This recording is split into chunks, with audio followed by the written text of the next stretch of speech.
ကမှာလူရည်လို့ဖြစ်လာတဲ့ပုဂ္ဂိုလ်တွေလောကဓာတ်နဲ့ကြုံတွေ့လာတဲ့အခါတချို့ကဘုံဘုံလဲသွားတယ်စိတ်ဓာတ်အနေထားတွေပြက်ပြားသွားတယ်တချို့က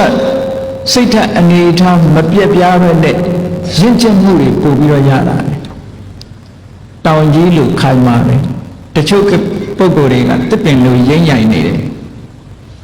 လောကဓာတ်ချင်းကြုံတွေ့တာချင်းတူတူပဲလောကဓာတ်မုန်တိုင်းရဲ့အတိုက်ခံရတာချင်းတူတူပဲသို့တော့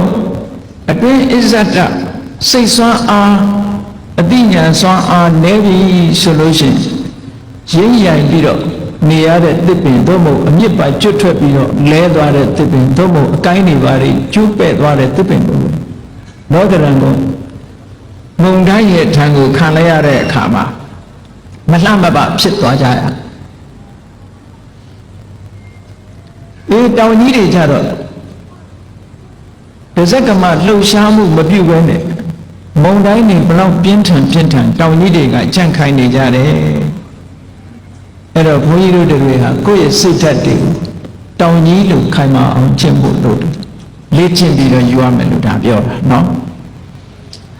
သူ့ဘာသူအလိုလျောက်ဖြစ်လာတာမဟုတ်ဘူးလောကဓာတ်ဆိုတာလေ့ကျင့်တွေ့ကြုံလာပြီဆိုလို့ရှိရင်မုန်တိုင်းတန်ကိုခံနိုင်အောင်စိတ်ဓာတ်ရဲ့ကြန့်ခိုင်မှုဆိုတာလေ့ကျင့်ပြရတယ်